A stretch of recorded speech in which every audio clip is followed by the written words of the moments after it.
Hey everybody, it's Eric live alongside Rod. Yes, we're actually live. I'm not on hotel Wi-Fi anymore for our NCAA Tournament Bracket Reveal show sponsored by Fanduel Sportsbook. Fanduel, of course, should be your go-to source for betting on the sports you love to watch, whether it's the parlay or you just want to stick to the money line or jumble all your NCAA Tournament picks together. No better place to go than your Fanduel app. Really easy to download. Just head over to your the App Store, Google Play, whatever it might be, whatever you use. Get going right away. You can have millions of different iterations of betting on the NCAA tournament, parlays, all kinds of things. So head over today and you'll be glad you did. Don't forget when we have the actual post-game show for Michigan State, you can vote for the FanDuel player of the game. Remember, if you want to support the show, you can get an ad-free audio version. If you're a paid supporter on Patreon or Substack, simply go to tffinots.com/support to get the links. Also, like, subscribe, push the notification button, hype on YouTube, and join us on the show. If you're live right now, please go ahead and drop us a comment. We're going to add, as I get kind of thrown off here, we're going to add Dom to the, he'll be outside here for the moment here. We'll get to you in a second, Dom.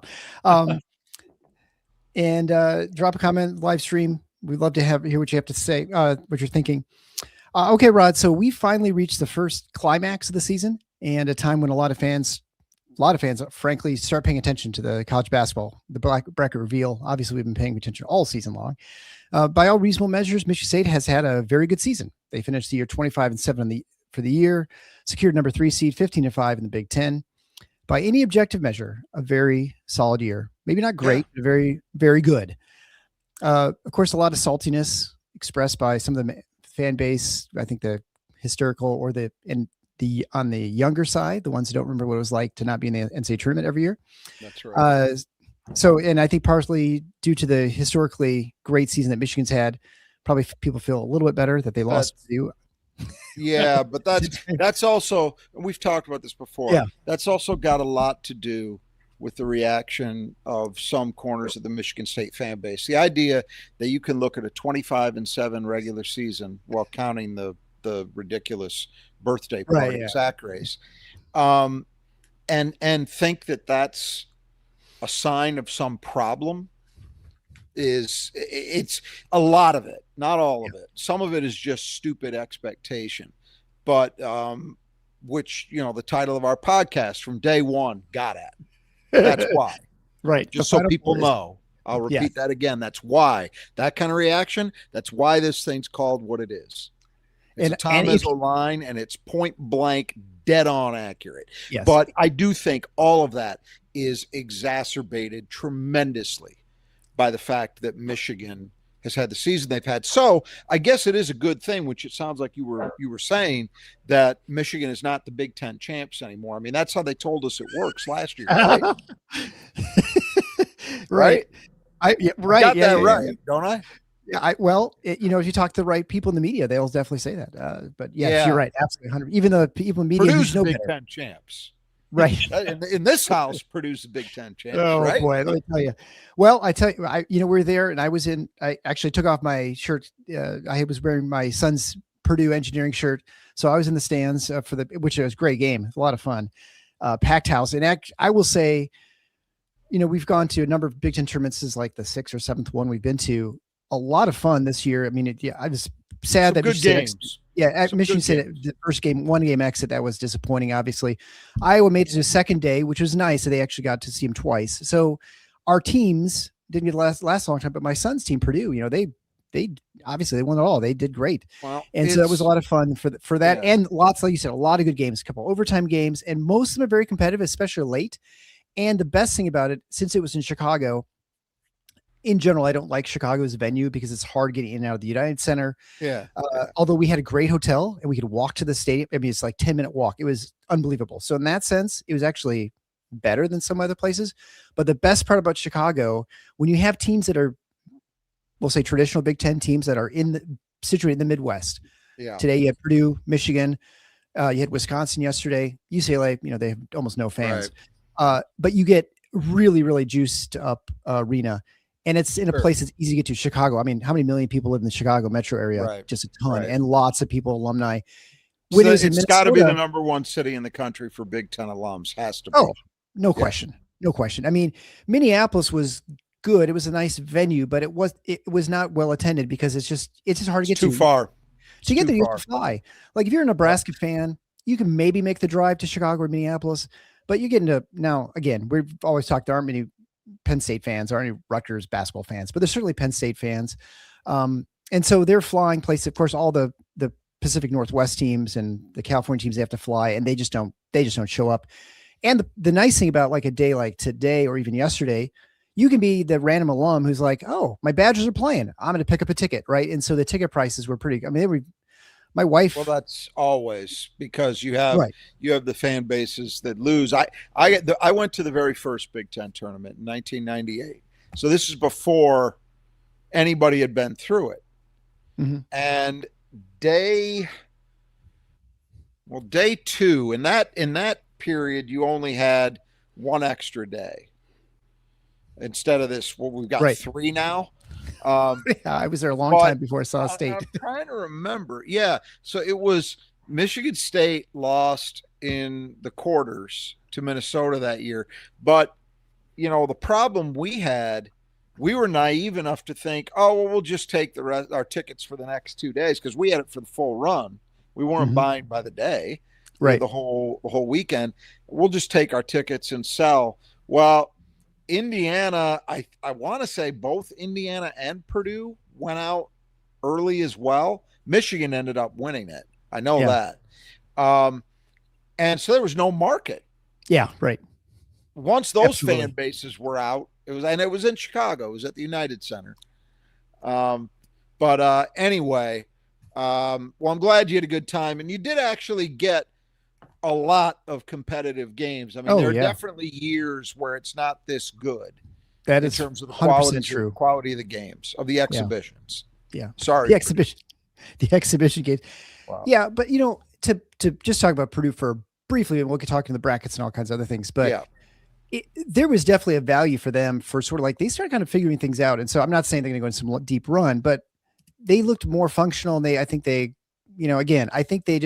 needed those games to get themselves feel better. We'll see if it makes a difference. What do we want to do here? Are we bringing Dom in? Yeah, we'll go into Dom real quick. He'll come in just moments. Let's do that, and then we can get into thoughts on MSU's bracket in particular, the Big Ten teams, because I do have a lot of thoughts, and then maybe just some bigger picture stuff. But yeah, let's go with Dom, I think, before we get into Purdue or anybody else. I'll just get through the last of my preamble just to simply say that, Michigan State now has made a record state 28 NCAA tournament appearances, which means that one thing, and we'll talk about this later, but that we have seen just about everything from the Spartans in this bizarre and random tournament. I mean, it's a one and done tournament, and it definitely feels that way every year. We've seen them from every seed line from 1 to 11, except strangely, never an 8 seed. Kind of weird. We've seen first round exits. They've been a 9, a couple, like 3 times, more than once. Yeah. We've seen first round exits, second round exits, national titles, multiple Elite 8s, Sweet 16s, Final Fours.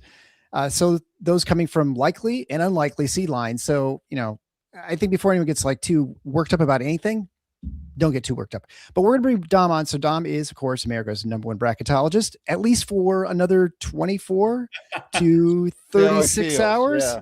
Something like that. The last bracket I saw of yours was yesterday. Yeah. So I don't know. So what's your overall feeling on how you did?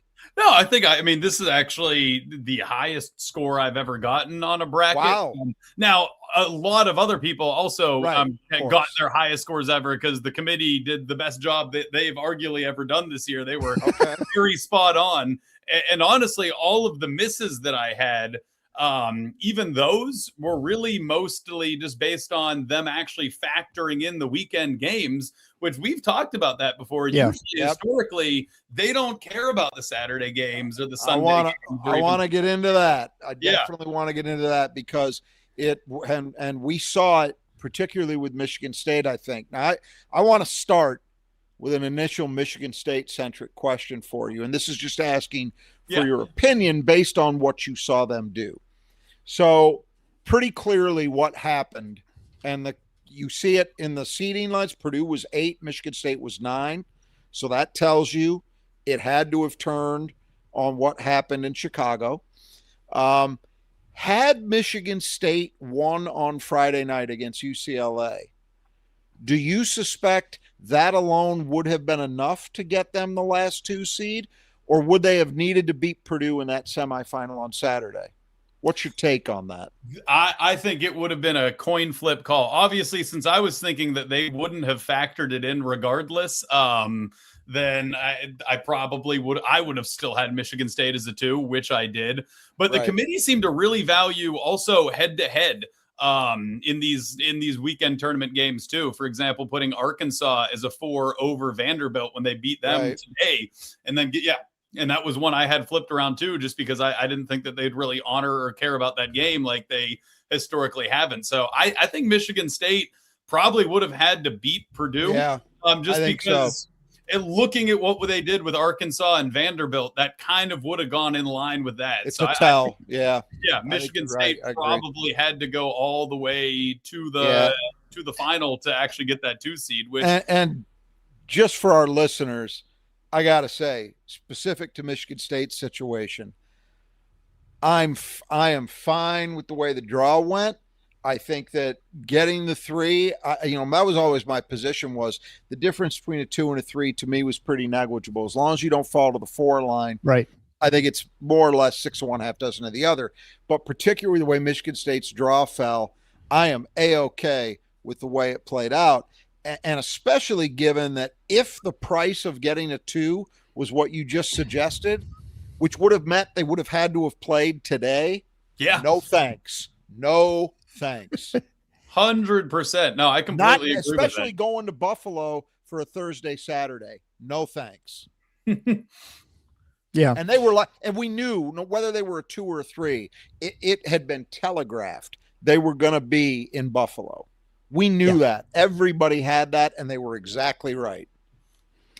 But now they get to be in the East region. I mean, so I think I would much rather be a 3 in the East than a 2 in the West, arguably. That's what I mean about the draw. I'm with you on that, because you're talking about, well, we'll get into it when we talk about Michigan State, but I think in that East region, injuries are a big factor.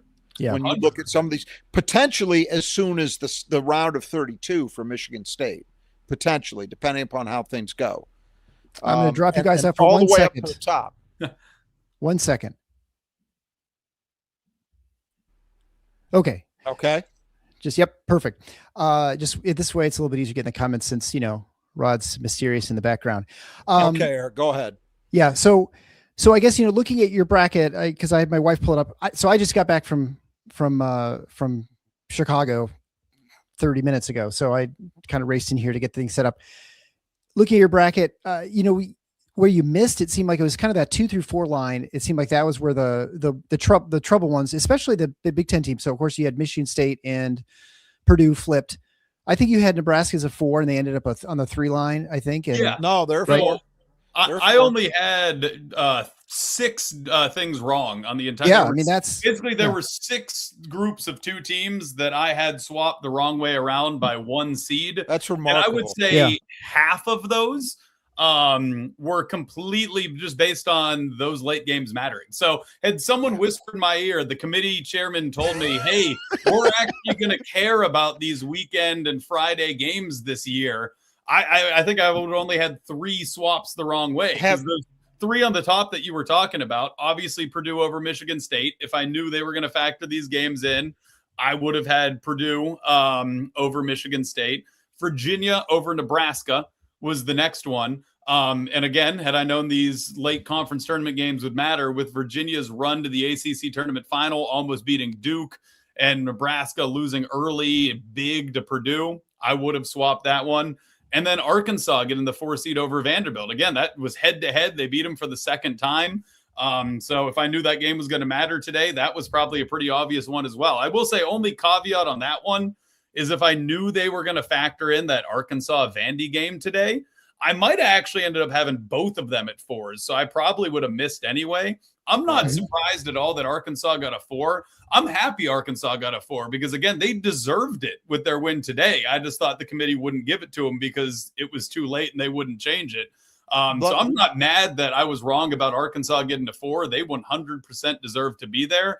I do think, though, that it didn't have to be Vanderbilt that they knocked off. Because, I mean, if we're factoring in all these conference tournament games, Vanderbilt just smoked Florida the day before. So that if we're caring about these games, that should have been enough to get Vanderbilt a top 4 seed as well. So I think it should have been Alabama, because they're factoring in head-to-head a little bit more this year, who they beat, and I thought was lower down to the 5, or Kansas down to the 5 before any of those. So that was half of my misses right there. There were only 3 other misses I had, and all 3 of those I probably could have had, or something, or closer to it at least, if I knew these late games were going to matter. So not mad about how I did it all. It's just a little shift in how the committee has historically done things. So it completely makes sense, and I'm kind of happy they are making that shift, even though it made a few of my picks wrong.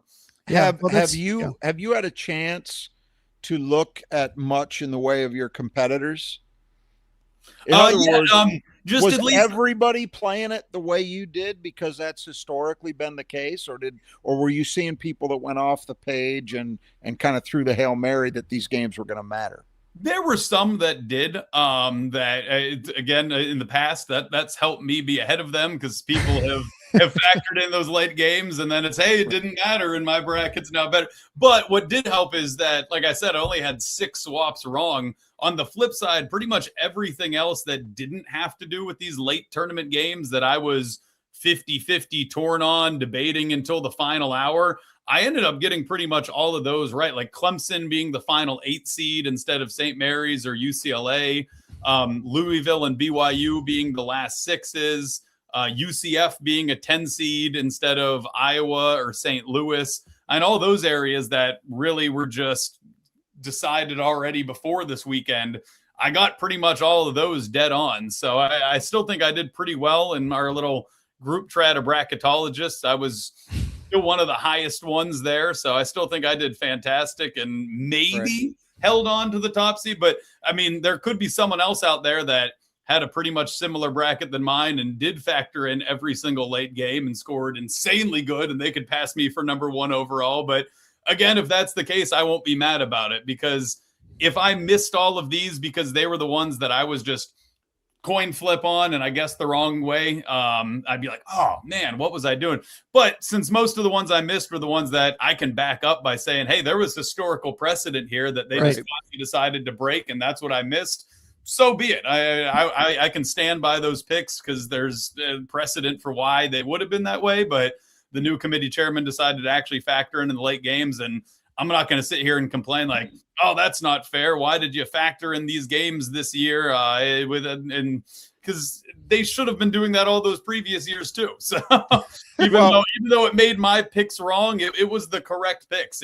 This is probably the only year in tournament history to where if I did a bracketology based on what I think it should have been, instead of what I thought the committee was going to do, I actually would have done better. The committee did an amazing job this year. So go ahead. Would you? It seems to me, as I looked at this thing, and how remarkably close a lot of people were getting to what the actual draw was. Is this, in your opinion, maybe the best job a committee has done, other than this sudden move to including the tournament games, which, as you've said, actually may make more sense? It just is not the historical precedent that they followed. But other than that, is this the best job you think the committee's ever done in your time watching this, in terms of sticking to the criteria? Because it seems that way to me. 100%. Yes, absolutely. Because, I mean, the fact that I scored my highest bracket score ever, even with those couple of misses from the late games, which, like we said, is actually a good thing, just shows how much they actually kind of stuck to their precedents and how they said they were going to evaluate and select and seed these teams. So, there might be a few seeds that people still have gripes about, but at least they were consistent. Not much. And, exactly. And they were consistent. They seeded teams how they said they would seed teams. And again, that's why I only had 6 wrong, and 3 of them were just based on the late results. So committee did a amazing job. And yeah, I don't think anyone should complain about where a team is seated. The committee, the chairman and the group they have now, I hope they just keep them for a long time coming. So when it comes to the brackets this year, where did you have the biggest trouble? Was it Was it the concern about the bubble? Because we've been talking for weeks now how bad the bubble is and how just like it's hard to sort of sort the mud is kind of I think it's right. Well, was that hard? Like, did you feel like trepidation putting Miami, Ohio in the field, for instance? I mean, even though it looks like they had no trouble putting him in.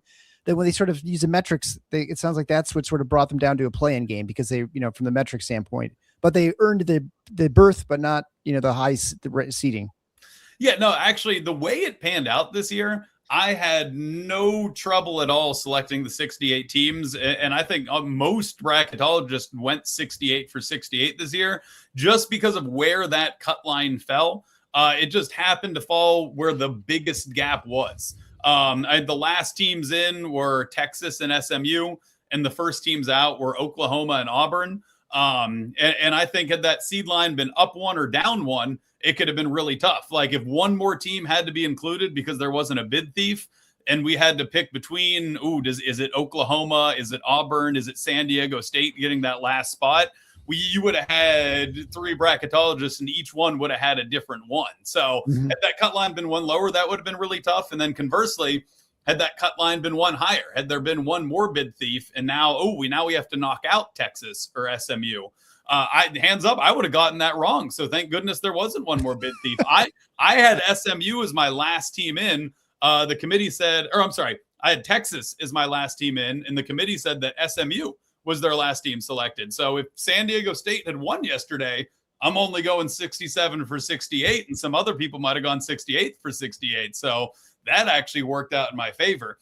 The only thing that also could have made it tough that I would have gotten right and maybe would have gotten me more points on some of the other bracketologists is the big debate was, would VCU get in if they lost to Dayton? Personally, I was going to take VCU out.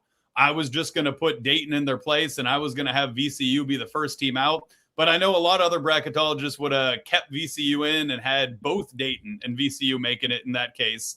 And the committee said that VCU had to win that game. Right. So had Dayton won, I would have had a more likely chance even to remain the number one bracketologist because I would have knocked VCU out.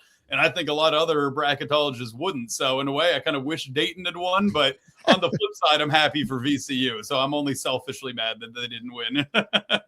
Now, you touched on something a second ago that I'm curious about, because everybody in college basketball is always in sheer desperation trying to they're reading all of this stuff as if we're a tribesman throwing bones. But trends. And so we do it with, well, what does heavy portal use mean for the strength of a team, for the ability to go to an Elite Eight, to a Final Four, to win a national championship? What does NIL, salary, total salary amount mean? All of these kind of things. Getting old, staying old. I'm curious about this though. You alluded to, well, you didn't allude to it, you said it. The cut line was very stark. Yeah. Between the last 4 in and the first 4 out. There was a big gulf. And I think everybody understood that by the time we got to even this weekend. Forget today. Do you think, because this is the only time in my lifetime of watching this, and I've been watching NCAA tournament draws for way too long, almost 50 years. It's the first time I can ever remember there being zero controversy. Yeah. About that. None. There's not one team that anybody's seriously beating the draft. If your name isn't Bruce Pearl, at least. I was going to say Bruce Pearl beating the draft. Well, I may disagree with you. Yeah. And they weren't even the first team out. Right. They weren't even the top on on that line. Do you suspect, maybe there's a better way of putting it. Does it seem to you that in the last few years we've seen a winnowing gradually happening of the teams in that first 4 out group that had any kind of legitimate or close claim to earning a bid, and that maybe this is kind of a natural order that things are proceeding in? Or do you think it's just one of those years and that's just how it happened? A little of both, but I think more is that it was just one of those years, because I think there was definitely, like I said, definitely potential for controversy this year. Like I said, had San Diego State won yesterday and knocked out a team, I think SMU would have had there would have been controversy with SMU being left out over Texas, and I think that would have been a legitimate controversy. Fair enough. Not a major one, because again, I don't think there was much between their resumes, but I would have been mad if I was an SMU fan and we got left out and Texas got in. And then conversely, like I said, had there not been that bid thief in the MAC, and the debate was between Auburn, Oklahoma, and San Diego State, it would have been Oklahoma getting that last spot. And I think that could have been a little controversial, because then, even though right now Auburn deserved to be out, if now you're comparing them to Oklahoma, then I think Auburn might have had an argument to be in over Oklahoma, or San Diego State could have had an argument to be in over Oklahoma. So yeah, I think this year it just kind of worked out perfectly that there was just a massive gulf between the last team in and the first team out. But if that cut line had moved at all, we would have had controversy. And part of my take on this is I think that's part of why the committee did such a great job. Because they didn't have to worry about the bubble this year. They had more time to get the rest of the bracket right. I think a really good point. Moved and they've been arguing for hours and hours on end about who the last team was, then they might have rushed the rest of the bracket and not been able to have all that extra time to count all these Saturday and Sunday games. So I'm glad you raised that. I think that's a really important point, because the thing that gets the most discussion, obviously, is always who's in, who's out. That's what gets Dick Vitale screaming. That's all of that. It's around that first and foremost. And the seeding questions are there for sure, but they're secondary. Yeah. And I think you're absolutely right. But that to me says something about the process, that they've got to find a way to continue to improve, because you should be able to handle both. Yep. Yeah, and we just don't know. I mean, maybe this committee would have done just as good of a job regardless. And I'll give them credit where it's due, since we don't know. Yeah. I think you're right. Always assume less. Possible. Of them. Yes. You'll never do yourself damage if you assume less. Yeah, exactly. We've been doing the show since November, weekly, mostly weekly or semi-weekly, where we talk about the conference. And it's certainly, I think, before maybe January, we were talking about the various conferences, and the question we were having early on is, last year there were hardly any bid thieves, any mid majors would have more than one bid for the league, especially with the collapse of Mountain West this year. I mean, we were talking before, like it looked like it was going to be all pretty much the West Coast Conference would have multiple bids. Maybe the Mountain West would get a second, and that was about it. There was really, it looked like there was not going to be anything else. And then we have two teams from the MAC making it. I mean, this is a crazy year. I mean, this is a really weird year. Yeah. We got multiple teams in the A10. We've got, of course, the West Coast Conference. We have Mountain West. So we have probably more midway majors than it feels like in a long time, or at least since compared to last year. What was it that contributed to that? Was it just the fact that the major conferences, they just had so many teams that just beat each other up, that we had just a bad bottom of those conferences? Like when we've talked about the Big Ten here, because that's what we focus on, obviously, the Big Ten, the bottom has not been very good. And so it's not surprising to us that they're only, Indiana was kind of like flirting around the edges, but they were pretty terrible.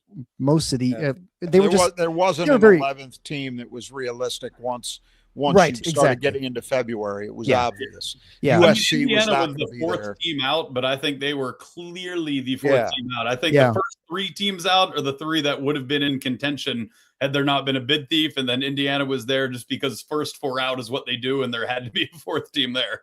Right. It just feels like, as my son would say, there was a lot of mid in the major conferences. Is that just why the mid majors was just kind of the weird way it sort of worked out? Well, part of it just created room for them this year. The fact that the Big East only got 3 teams in. Okay. And one mid-major conference that usually accounts for a lot of the mid-major bids, the Mountain West, they did only get 1. So the fact that the Mountain West only got one, and the Big East did they have 5 last year? That wasn't last year, but a few years ago they had 6, and I forget exactly how many they had last year. But they've always got multiples. They were always getting at least 3. So the fact that they only have 1 this year is crazy. And they were a good conference again this year. I mean, there were probably San Diego State was one of the first 4 out, and New Mexico probably would have been one of the next 4 out. So if we expand this tournament by 8 teams, which we don't need to do, but if we did, then they would have had 3. But yeah, they just kind of beat each other up a little bit too much in that conference this year. But yeah, with the Mountain West only having 1 this year, which historically is the mid-major conference that gets the most, and the Big East only having 3, that kind of just allowed some room for some of those other mid-majors in a way to get in. Like Miami of Ohio being able to get in despite not winning the MAC. The Mountain West getting 3 this year was cool. Usually, a lot of years it's just Gonzaga and St. Mary's. Obviously had San Francisco a couple years ago, but Santa Clara certainly did themselves a favor by beating St. Mary's 2 out of 3 times. So you had to put them in as well. And yeah, the A10 just kind of had a much better year than usual. I know they only got 2, but they had kind of been trending towards being a 1-bid league over the last few years. So good for them actually being closer to 3 this year than to 1. So yeah, definitely mid-majors did well. But the main mid-major conference of the Mountain West not doing well kind of just helped them get the spots instead. I have a quick one for you on the 1 seed line, and I think I know the answer to this, but I'm just curious on your take. Yeah. Obviously, you mentioned a while ago Florida got handled in the SEC semis by Vandy, but I'm wondering about, it seemed at least coming into the weekend, the consensus seemed to be it was Florida, UConn in that last 1 top 2 kind of turn. Had UConn won, knowing what we know now they weren't particularly close in that game, but let's just say they'd won. Any shot they could have bumped Florida off for that last 1? Oh, more than a shot. And I don't even think that's how it would have gone.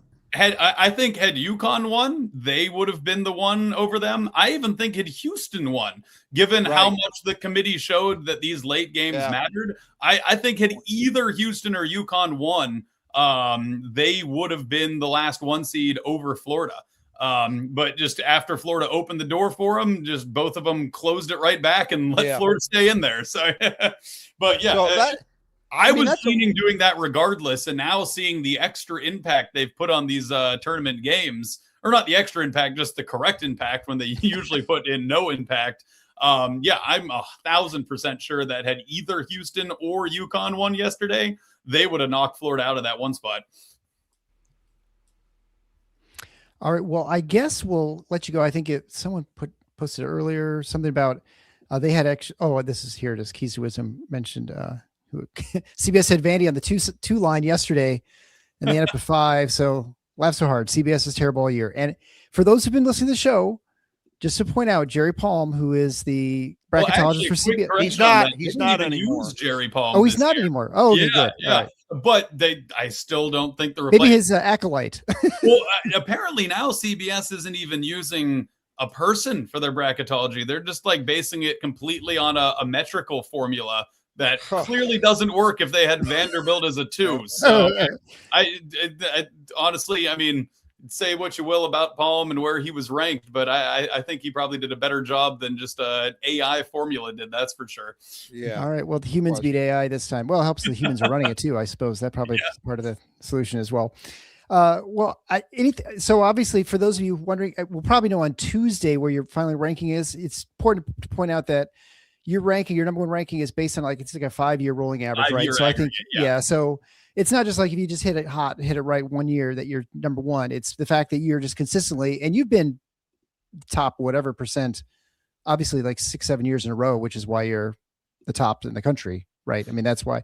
Yeah, so we'll have to see what it comes out around there. Like last year, I think I was the 3rd ranked based on a 5-year average. The year before that, I was 1 again. The year before that, I was 2. So I wouldn't be surprised if someone bumped me off that had an inkling that this committee would actually factor in these late games, but wouldn't shock me either if I stayed 1, just because again, most of the rest of the bracket, I was pretty spot on. I mean, again, only 6 swaps the wrong way. I'm still very happy about. So if it happens to fall that way and I stay one, awesome. If not, congrats to whoever had the guts to predict this would be the year those late games actually mattered, because you deserve it for having the guts to call that being the year would happen, and it did. So all right. Well, just a quick reminder that if you entered our bracket contest last year, you should be getting an email from Pool Host. Bracket Dom will be on there. I'll be on there. Rod, the whole gang, Brothers and Just Gutters, all those guys will be on there. Of course, prizes from Nudge Printing, and if Dom wins, he of course wins gift cards, and then he can buy Texas State gear, which Nudge Printing actually provides. One of these years, I saw your team made the semis, I think, this year, right? So was it the quarterfinals? They actually had won a, we had that weird staggered bracket in the Sun Belt. Yeah, we lost our first game in like the 5-8 game. But what was so dumb is that this year there was a 7-way tie for second, and we ended up the 5 seed. So we would have to play 2 more teams than the 2 seed who had the same record as us. So yeah, literally, had we won one more game this year, we would have had an automatic bye to the semis. And don't get me wrong, I love that staggered bracket format, but of all years to use it is the one year it doesn't work, because everyone's tied.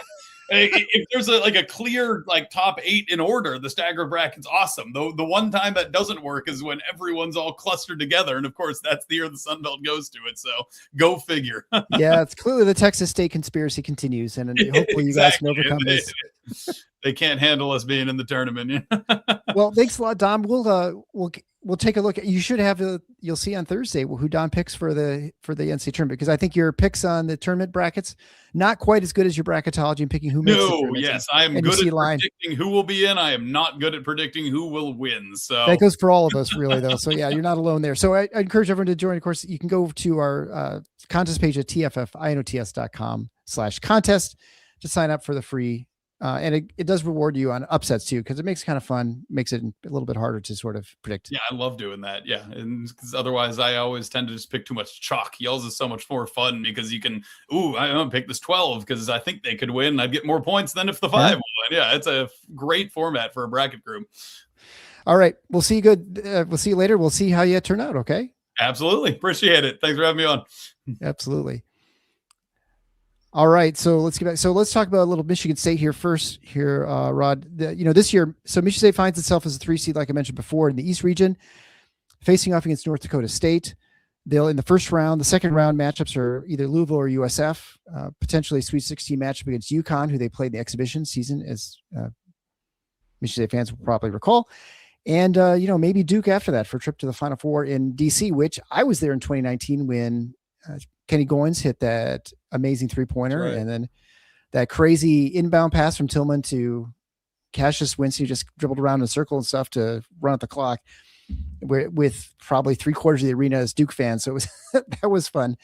So overall, I know you've been talking for a long time, at least the last, I don't know, we'll say 3-4 weeks, where you said getting up maybe a 4 makes a difference, but outside of, you didn't think it mattered if whether you're 2 or 3. And I think today kind of bears that out with Michigan State drawing UConn. With one caveat to that, but this is something you can't really control for. And being a 2 or a 3 really didn't matter very much. My bigger concern for Michigan State was not, I'd rather see them play a 15 seed than a 14 seed. Not a big deal. It's what 15 seed or what 14 seed were you drawing? It's matchup related. Normally, I don't tend to think in those terms with Michigan State, because normally it's a hallmark of Tom Izzo teams that there's enough depth and enough versatility that you don't get hung up too much about individual matchups outside of those rare occasions where it's a Zach Edey on the other side. Other than that, I'm just speaking for myself. I don't tend to lose a lot of sleep over that. It's usually much more about, what does Michigan State do? Do they do, so the question's about them, not about who they're playing. This team, because of circumstances having to do with the roster that they have available to them now, it's a little different. And so what I was really conscious of is, I didn't want to see a team that had either one super dynamic guard with a bunch of shooting around it, like UCLA, for example, or a team with two really dynamic guards, like a Wisconsin, like an Ohio State, although we didn't even see that with Ohio State because Mobley was out. But when they're at full strength, they're an example of it. Just to use a couple of familiar examples for people to understand what I'm talking about. And the reason I'm concerned about those things should be pretty obvious. That's where Michigan State's defensive Achilles heel is right now. It's dealing with dribble penetration generally, and especially so if you've got two guys who can do it. Because right now, in my mind, MSU has one guy they can count on to counter that. And, even he's had, the UCLA performance was not good. So even he's had maybe not at his absolute best recently, which is understandable. That's not a knock on Jeremy. It's just, I think the amount of minutes he's played, all of those things, the burden that's on his shoulders every game, it would be understandable why you would see a little bit of a dip. But that's what I was most concerned about.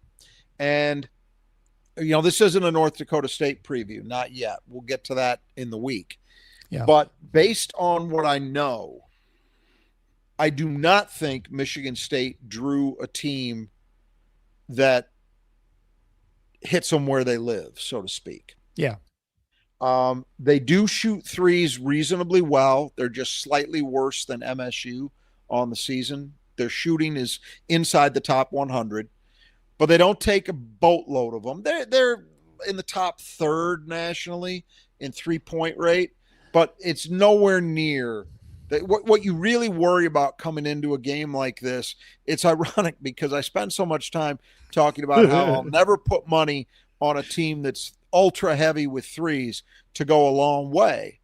But a team like that can absolutely win a game. Oh, sure. For sure they can win a game. And that's normally your equation for a mid-major upset, right? Yep. It's that. That's not really, it's not to say they won't do that. They can't do that. But I'm just saying their profile does not indicate the type of team that I was really, really worried about. Now, if you project to round two, and let's say it ends up being Louisville, there's a big unknown there with the health of Mikel Brown, who's their freshman point guard, who is incredible when he's healthy. He had a 40-plus point game this year in the ACC. When healthy, he's fantastic. The problem is he hasn't been very healthy. Yeah. He had a back injury that took him out for about 6 or 7 games earlier this season. He just recently hurt it again, and I believe he's missed the last 3 or 4 and is kind of an unknown. Reading between the lines, it seems to me that he'll probably try to give it a go, but a back injury is a big deal. I mean, you don't know how effective he's going to be. And when he came back from the first one, it took him a couple games to find his legs again. So that's a big factor, because if he's healthy, they're one of those teams with a couple guards that, even though I don't think they're a great team, I mean, they're a 6 seed for a reason. They're good. They're not great, but they would be a team that, when healthy, maybe would pose the kind of problem I was worried about for Michigan State. But because they may not be healthy, kind of feels like a decent draw. You got UConn sitting there as the 2 in a potential Sweet 16 game. You also have UCLA in the bracket. It's worth mentioning at number 7, but they've got double injury problems to worry about. Yeah. We don't know how that's going to shake out. And even if those guys are healthy, let me put it this way. I would love a Sweet 16 matchup against even a fully healthy UCLA for Michigan State. Love it. What you saw Friday night will not happen will not happen again if that matchup's there. I'm guaranteeing that game will not be repeated. But UConn, certainly a very good team, but St. John's beat them by 20 last night. This is not the UConn of 2 years ago and 3 years ago. I thought this team in the preseason, might have a chance to be that, and I was very impressed with them generally in that exhibition game that we saw them in against MSU. But they have just not been consistent enough offensively all year. It's been a problem. So, I think there are 2 seeds out there like Iowa State and Houston, to name 2, that right now I would be a little more worried about than UConn. Doesn't mean UConn couldn't go in and not just beat Michigan State, but hammer them. Michigan State's not an unbeatable powerhouse either. But I'm just saying in terms of how the draw shakes out. And then at the top, you've got Duke, who's clearly down 1 starter, and they think they're going to get their big kid back. Or do they really? Or do they say that? Because you see this all the time. Teams say that in order to maintain their seed line. Maybe. Yeah. Maybe. I mean, you're right. It wouldn't be the first time that you've seen some gamesmanship there. That's possible. What I recall about that injury is it did not appear, Foster's was obvious. It was kind of like Divine's situation where you saw him coming off the floor and you kind of knew, oh, that's not good. And it was a foot injury too, I believe, with Foster. But regardless of whether they get the big kid back or not, that's not the same Duke that we were talking about 2 weeks ago. So if you're Michigan State, and your first 2 rounds are in Buffalo, that's a relatively easy travel spot for MSU. Now, I believe Michigan's in Buffalo as well, right? they're the evening session. Yeah. Okay, so you might have some jackasses. There'll be some 14, 15 people there in maize and blue. But other than that, I mean, is there a lot to complain about? Again, who's Purdue got? Purdue has, I got to pull up the bracket here. Well, their first round game. I'll tell you what, and I'm being dead serious about this. I'll be candid. I have only seen highlights of North Dakota State's championship game. I did see Queens, who Purdue is playing, as that last 2 seed who maybe Michigan State would have drawn. I think Queens is on paper at least a tougher matchup for Michigan State. I'm dead serious.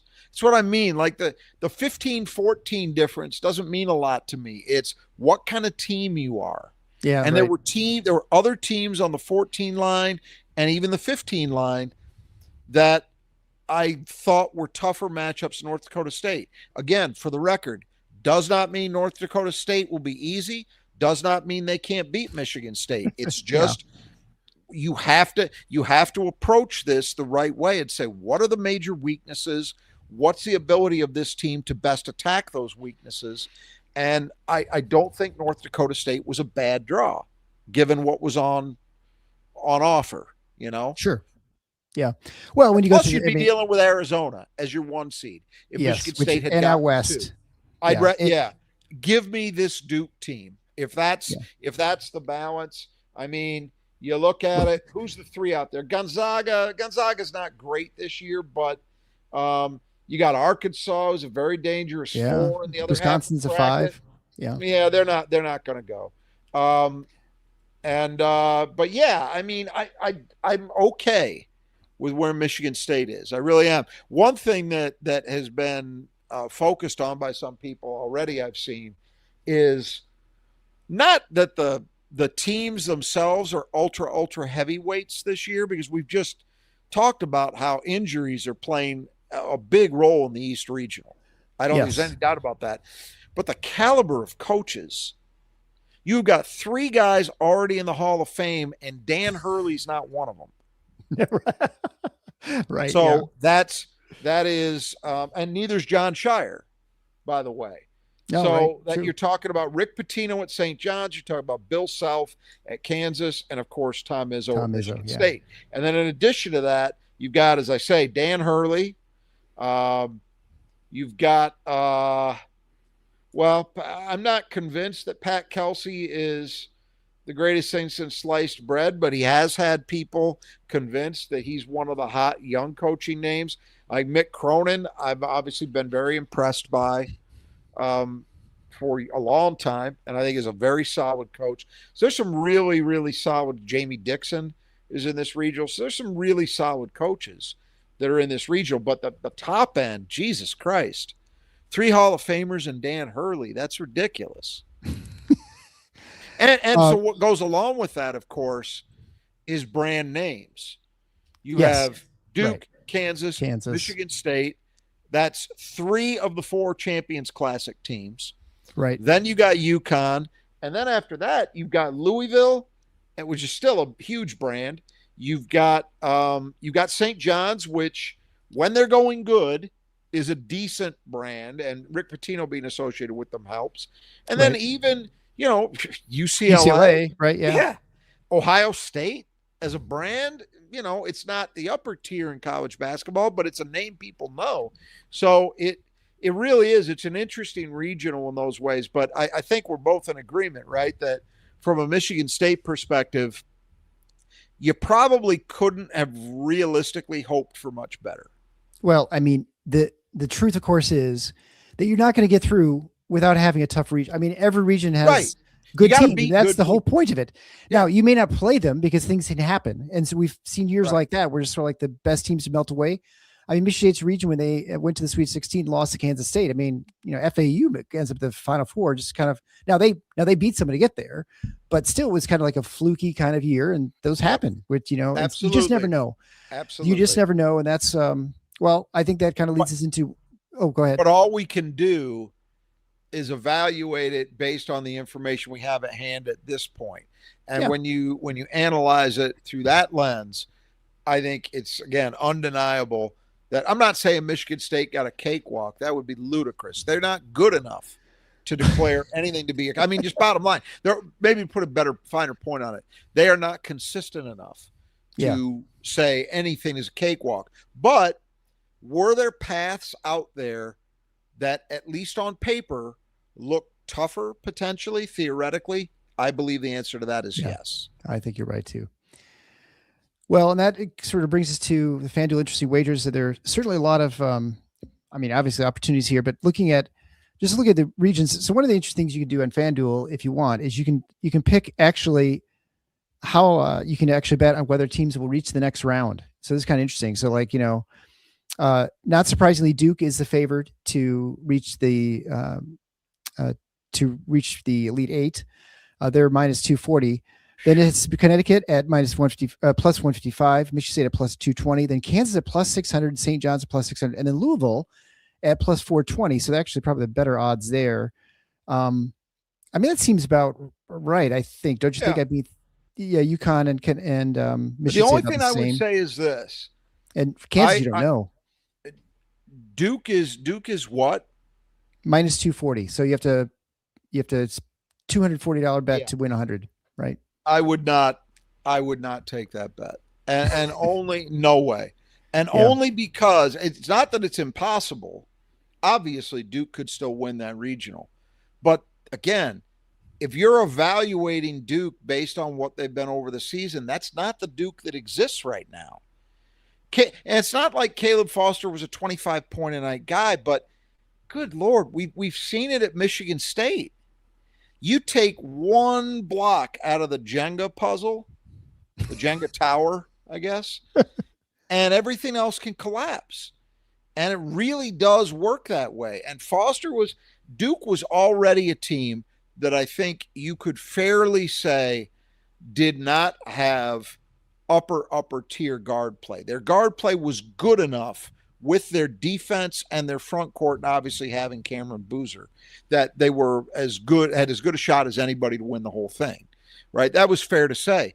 But you just lost your most capable guard out of that group. Right. And so now there's a ton more on Caden Boozer, who is not the same player as Caleb Foster. He's just not. And other guys are going to have to step up and do more than they're asked to do. To me, a team in that scenario is not a, whatever you said, minus 240. Yeah. That's ridiculous to me. I don't now, granted, they're fortunate enough that they've got a 2 in UConn that is not anybody's darling, relatively speaking, in terms of the way that they're playing lately. Right. So I get that, but man, there's a lot of landmines out there. That's the nature of the tournament, right? It only takes one. Yeah, exactly. This is, so to me, that's out of whack. So I would personally not, if it was possible to short sell. Well, an NCAA funny you tournament? ask. You can do that on FanDuel, Rod. You can Really? actually bet to not reach a certain round. So, for instance, looking at the West, Arizona I didn't think about that. Yeah, Arizona to not reach the Elite Eight, for instance, is a plus 220. Purdue's a minus 142. Gonzaga minus 340. Arkansas minus 650. Purdue's Wisconsin minus what? Minus 142 to not reach the Elite Eight. Mm-hmm. Wow. Sell that. So, well, if you think they're going to, if you think they are going to reach the Elite Eight, they're a plus 110. So they're the second best odds to make the Elite Eight. I'm sorry. I missed it. Yeah. You're right. Okay. Yeah. No, that does make sense. So minus, and like, for instance, BYU as a 6 seed is a minus 1600 to not reach the Elite Eight. Or if you want to say reach the Elite Eight, it'd be a plus 850. So the interesting thing, I guess, in the West region there really is that Arizona overwhelming favorite, which I guess it just goes to the point that they were, from a metric standpoint, they were definitely the favorite, an easy 1 seed all season long, pretty much, because they were undefeated for a long time. And they've taken care of business for the most part. So, well, there's all that. The track record is as good as anybody over the course of the season, right? They're reasonably healthy, as I understand it. I don't think they've got any major problems. I'm sure they may have guys with nagging, this, that, whatever, but they don't have any major problems. But to me, and we'll go through the other Big Ten teams, but maybe we can just start with this then, since Purdue was the highest seeded other than Michigan. I was going to say, we'll just go through the rest of let me go through the regions real quickly about that too, because so the Midwest, you got Michigan is the 1 seed. So to reach the Elite Eight, they're minus 270, not surprising. For Iowa State, they're minus 105. So that, of course, they would play each other in the Elite Eight. Virginia's a plus 280. Alabama's a plus 500. Texas Tech as a 5 seed is a plus 950. And Tennessee is a 6 seed is a plus 480. So they actually have better odds than Alabama. Can I just stop you there for a second? Yeah. This sets up as a potential Sweet 16 matchup of Alabama and Michigan. And you know how I've used that line about I'd root for the University of Hell. It's going to be tested. I don't think I'm going to have to root for Nate Oates. I'm going to have to. I really don't like it if that's what comes to pass. So that did not set up well. I like being able to be fully behind whoever's playing the University of Michigan. And, 99% of the time, that's not a tall task. But there's just a handful. Like, I don't even, honestly, and I know a lot of people won't agree with me about this, in that Duke-Michigan game, I had no problem. I don't have any, my dislike of Duke is not within the same solar system of my dislike of Michigan. I don't love them, but whatever. Yeah. But Alabama, it's Nate Oates is one part of it, but the way they play, I hate with such a passion. Yeah. That it's going to make it really difficult. So that committee didn't do me any favors on that, which I know matters a great deal. Right. Yeah. But just speaking for myself. Finally moving to the South, that's the Florida's region. Florida's a minus 70 to 170 to reach the Elite Eight. Houston's a plus 100. Illinois plus 135. So about even odds with Houston. Nebraska's a plus 650 out of the 4 seed. Vanderbilt, which is a 5 seed, is a plus 370. So much better odds. And then Carolina plus 2,000. So that there's no belief. That's one we should have. Yeah, that's one we should have asked Dom, and I forgot to, was his take on the effect of injuries. So it doesn't appear to be something that the committee got overly concerned with. Duke still has their overall number 1, which admittedly they won the ACC tournament. How could you take it away from them? And even with the injuries, we're winning. Right. But North Carolina, I think, got dinged a line, because I think they were set to be a 5. I could be wrong about that. They may have ended up where they are, but absolutely that's reflected in those odds. Yeah, right. There's no question. Vegas is paying rightly attention. so. And rightly so, because in fairness, it would be like if it would be close to if Duke lost Cameron Boozer. It's a bigger deal than Duke losing Caleb Foster, but I'm not sure that there should be quite that large a gap between the two. as there is currently. Now, I got a question about Nebraska. You said that they've got FanDuel has odds for teams to make each round. What are Nebraska's odds right now to win that first game, to get to the round of 32? Let's see. They're in the South, right? They play Troy. Yeah, they play Troy. So the odds to make the round of 32 is minus 750. Wow. Seems pretty steep for a program that's never won a tournament game. Well, I'll look at what's that's a 4-13. It's not like upsets are unheard of. So in the Midwest, that's the same for Alabama. There's the equivalent of 4 seed, and let's see, Arkansas is a minus 1,000. So it's since we're doing this, what's Michigan State? So Michigan State, good question. Michigan State is a minus 1,100. Okay, so far more likely. So yeah, that's interesting. That suggests there's a lot of faith in Las Vegas, at least, of Nebraska finally getting off the schneid and being the last, I believe, the last high major program to win an NCAA tournament game. Yeah, the only Big Ten team that hasn't won. And they're going to be under it. I mean, probably almost every Nebraska team, like the ones I could think of, Hoiberg's previous team that made it, the one that made it under Tim Miles, probably nowhere near this pressure because the expectations weren't where they are. This team has to win that game. Yes. And they're not a team, much like Michigan State, they're not like a super consistent, imperfect team, right? There's, definitely. Well, they were, and then they weren't. I would say, the last couple months they have not been. Yes, I guess what I'd say. That's fair. That's fair to say. And some of that was probably injury related and then guys coming back. But, they haven't been quite as consistent as they were. I think the bigger thing is, and this is true of Michigan State as well, these are not teams that you just roll the ball out and say, listen, even if we're not locked in, we got enough talent. Michigan State's Tom Izzo's had a lot of teams in the past where you could do that in an early round game. You just say, hey, even if we're not sharp, we've just got so much horsepower that it ain't going to happen. Right. That's not this team. It's not Nebraska either. These teams are good teams, very good teams, but they've got to be locked in. They've got to be sharp. They've got to be focused. And if they're not, they're susceptible to anything happening. Well, one team you don't have to worry about being sharp and focused are the Squeegee Squad of Grand Rapids. Those guys will take care of your windows each and every time, and they'll do fantastic work. They'll get up on the ladders. They won't fall off them. They'll clean those windows. They'll power wash your house, which I tell you, I think my house would be really, really dirty after all the rain we had. It was like biblical type rains. I don't know if it's hit your side of the state yet, but it was driving through Chicago. I swear I thought I saw an arc in the median between the two, the freeways going. It was crazy amount of rain. And I know, like our friend, I don't think he's on right now, JJ McKay up in Houghton, I think they're expecting 3 feet of snow, 2 to 4 feet of snow. I know the UP is going to get hammered. So anyway, I think Traverse City's closed the airport today and tomorrow, but make sure you get those guys to come out and take care of your windows, whether you're home business. Troy and his team will come take care of it. They'll give you 15% off simply by mentioning Final Four when you get your estimate. And you can do that, of course, at our support page at tffinots.com/support, which reminds me, go to tffinots.com/contest. And there you can join our pool bracket competition.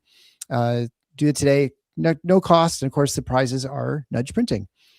All right. So why don't we just go through the brackets in this incredibly small graphic? I will enlarge it for those of you on YouTube so you actually can see it. Which even then is really hard to see. I guess if you got a big enough TV, you can see. Let's go down through the East then, Rod, and we'll begin, of course. Well, let's start with it.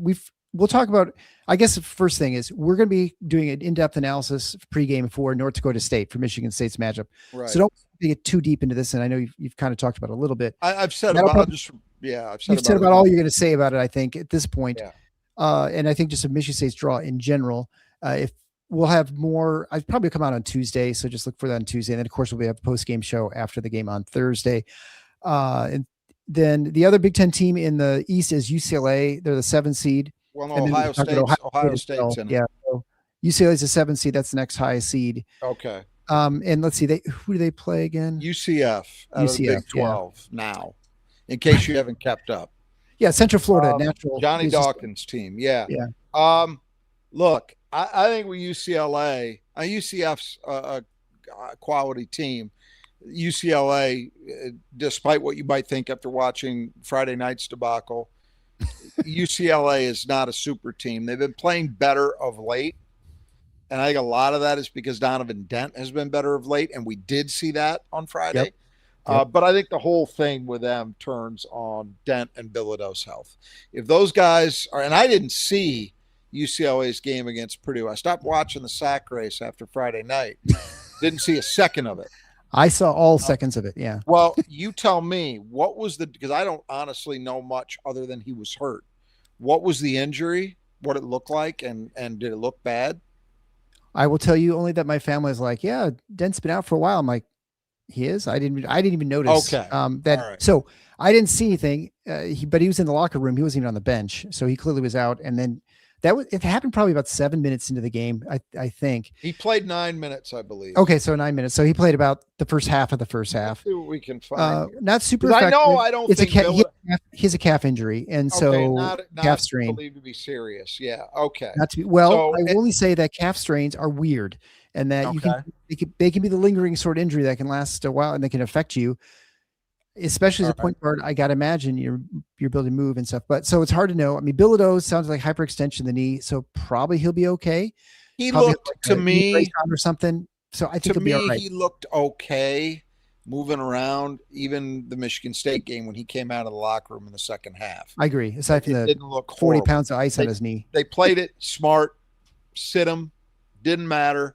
They actually got enough done. I think they jumped a seed line or two. Oh yeah, they definitely did by virtue of the Michigan State win. Mm-hmm. They got to the 7. But look, the whole thing turns on them. If those guys are healthy, there's enough shooting with UCLA to get by UCF, I would think, and then to make it interesting against UConn. But I'll tell you this: I do not love, if I'm Mick Cronin, the idea of getting by against Harris Reed in the post. If I've got UConn in a second round matchup, I mean, Michigan State did a terrible job of finishing on the interior in that game on Friday night. I do not expect UConn would be the same. So puncher's chance for UCLA to get through, but I don't love it. UConn's clearly going to be a favorite if that game comes to pass. And honestly, UCLA is going to get challenged. The seeding tells you that. A 7-10 game is basically a coin flip. Sure. So they're going to get challenged by UCF. Yep. Yeah, I do like the way Perry's been playing. So I think he's been a very capable shooter. And so he definitely played well in the Big Ten tournament. So he's... Yeah, and Sky Clark. I mean, they've got shooting. With I guess he was 6'11", yeah. Right. And this version of Dent, that's dangerous. Yeah. For sure. But again, you gotta, any team that has problems with defending against twos consistently, you don't love their odds to string them together. Can they win a game? Yeah. Can they win 2? Maybe. Can they win more than that? That gets real tough. Yeah, actually, Paul Wen mentioned is UCLA the best 3-point shooting team in the Big Ten. I don't know if they are, but they are definitely one of the better ones. I mean, they're almost like 38, 39%. In conference games, games only, he is correct. Okay, so there you go. They're number 1. Michigan State is number 7. Now, right. Overall, I don't know that that's true. Right, and I think in conference games they are. The important thing, of course, is focusing too on the fact that they don't tend to take a lot of threes. I think they took a decent amount against Michigan. They're basically like Michigan State. Yeah, they're very similar. Part of their offense. 30%, 30, maybe 35% of the shots what are I'm threes. Saying. I think that, even if you think they're a good 3-point shooting team and they'll do some damage and they got everybody healthy, that's fine. But at some point, you got to stop the other guys from scoring. And they really... if Michigan State had even an average game from 2, they win in a walk. Yeah. With the way they played. Right. So for all the good things UCLA did, they still could have easily lost that game. even with Michigan State playing miserably on defense. That's well, how rough it is for UCLA on the defensive side. We'll talk about one of the teams that I think a better story, certainly by the end of the Big Ten season, is Ohio State. I think we both like Bruce Thornton. Ohio State's just been a miserable, just kind of team the last few years, with never winning a game they needed to win in order to get to that next level, make the NCAA tournament. That's right. Jake Diebler, I mean, we were questioning whether he'd even be around in next season. But then they had a couple of wins. They beat Indiana, and I think they beat Purdue too, right? I think that was the one that sort of catapulted them. I think that was the big win they had. So anyway, so they're getting the NCAA tournament the first time for at least the last 4 years. So Bruce Thornton's there. Well, and they got that win over Iowa in the Big Ten tournament, which I do think, and I talked about it with Dom the other night, that really was a game. Again, how much does it matter? I don't know. Right. But it flipped the 8-9.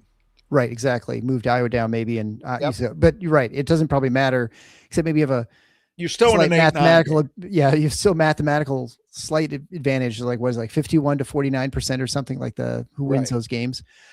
And so do you like their matchup, and do you like their chance? I mean, obviously got to play Duke in the second round, but TCU's got, now I'm not going to lie to you. I haven't seen boatloads of TCU. I did see their entire game. I did see their entire game way back in November where they should have beaten Michigan. Right. Sure. On their floor. Yeah. My recollection is that TCU's got some reasonably good guard play, but when I look at the profile, here's the thing. In a one-game scenario, you can't discount Ohio State against anybody. Sure. I mean, literally anybody. Why? Because they've got two guards in Thornton and Mobley that can go get it offensively at any time. And the old cliche is a cliche because there's a lot of truth in it. If you've got good guards in March, you got a chance. And Ohio State does have that. Their interior group, not great. I don't think that I'm a fan of Devin Royals. I do not think he has been great lately. But their guards have been. And when I look at TCU, TCU's overall defense is pretty good. They're 22nd in the country. But they're there because they turn people over a lot and they don't foul. They're not great at limiting threes or twos, and they're not a great defensive rebounding team. That shouldn't be a big deal against Ohio State. But it's the shot deterrence that I wouldn't be thrilled with. And here's the thing. That's great to be number 31 in turnover creation. They don't actually get a lot of that from steals. They're only 80th in steals. So some of that turnover creation is other stuff. But I don't love that against Ohio State because Ohio State's got those guards. Now, they're mediocre, worse than I would have thought. They're only number 100 in turnover percentage. But I just got a feeling if a lot of your defensive success is predicated on turning somebody over, I don't know that Ohio State's the team I want to see in an 8-9 matchup. Right. So I do like Ohio State to win that one. After that, well, it's almost certainly Duke, and that's going to be a tall order no matter what. But again, puncher's chance.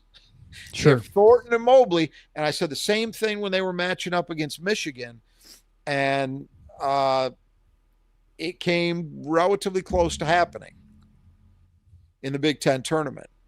Though Mobley and Thornton played really well, they played well.